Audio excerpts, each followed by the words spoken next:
안녕하세요. 빌리브인 형사전문 변호사 정예린입니다. 오늘은 학폭심의위원회가 개최되어 출석한 경우 가해 학생이 받게 될 예상 질문을 구체적 판례 사례를 중심으로 정리해 보겠습니다. 학폭심의위원회 개최 일자가 정해지면 보통 1, 2주 전에 피해 학생, 가해 학생과 그 보호자에게 참석 안내서를 보냅니다. 참석 안내서에는 회의 일자, 시간, 장소, 사항기호를 작성합니다. 참석 안내서에 기재된 사항기호는 피해 학생과 그 보호자가 주장한 피해 사실을 중심으로 작성하게 되어 있습니다. 따라서 가해 학생은 참석 안내서에 기재된 사항기호를 잘 숙지하여 방어권을 행사해야 합니다.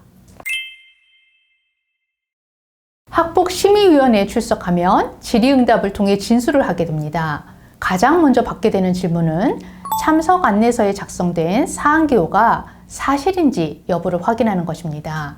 예를 들어 2020년 중학교 3학년 일반 교실에서 쉬는 시간에 피해 학생이 다른 학생과 레슬링 유사한 장난, 즉 밀치기 게임을 하고 있었는데 가해 학생이 피해 학생에게 다가가 자신도 하자고 하면서 서로 잡고 밀던 중에 피해 학생을 잡아 넘어뜨려 다리 골절에 피해를 주었다 라는 사례에서 피해 학생은 장난을 넘은 또는 장난을 가장한 학교 폭력이었다 라고 주장하고 있고, 반면 가해 학생은 장난이었다 라고 주장하면서 억울함을 호소하고 있는 상황이었습니다.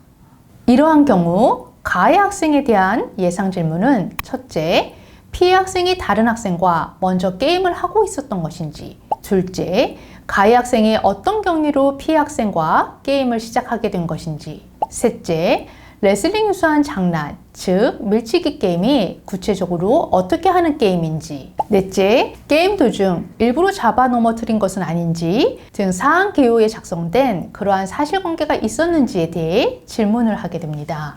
또한 사건 당시에 가해 학생과 피해 학생이 각자 어디에서 게임을 한 것인지 그림을 그려보라고 하기도 하고, 피해 학생이 넘어지면서 다친 경위를 재현해보라고 하기도 합니다.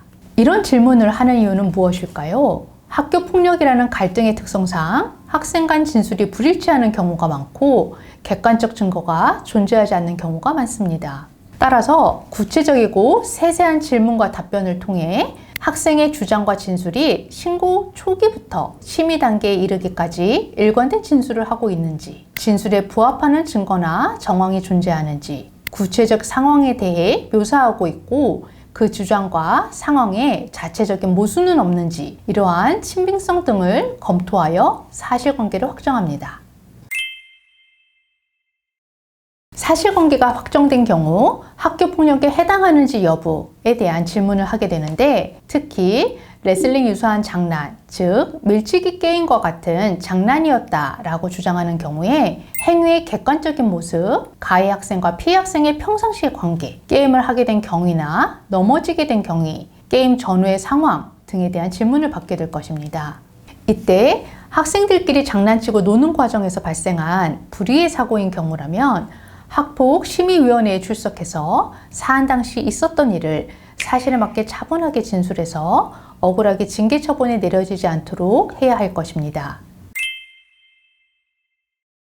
학교폭력으로 인정되는 경우 가해 학생에게는 1호부터 9호까지의 조치를 내리는데, 그 조치 수준을 정하기 위해서 사안의 심각성, 지속성, 고의성, 반성 정도 및 화해 가능성에 대해서도 질의응답의 과정을 거칩니다. 우선 피해의 내용과 정도, 가해 행위에 가담한 학생의 수, 가해 행위가 이루어진 장소와 시간, 위험한 물건을 사용한 것인지 등 심각성에 관련하여 질문하게 됩니다.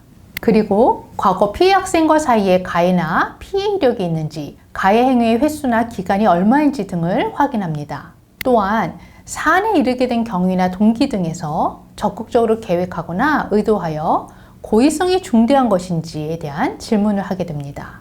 그 외에도 사안이 발생한 후 피해 학생에게 사과나 피해 회복을 위한 노력을 한 것이 있는지, 향후 화해 가능성이 있는지에 대한 질문을 합니다. 이때 피해 회복이나 화해 가능성에 대해서는 주로 보호자에게 물어보는 내용입니다. 대부분의 학생은 학폭심의위원회에 처음 출석하는 것일 겁니다. 그러다 보니 학생과 보호자 모두 위축되거나 당황해서 사실관계나 여러 사정들에 대해서 충분히 진술하지 못하는 안타까운 경우가 발생하기도 합니다.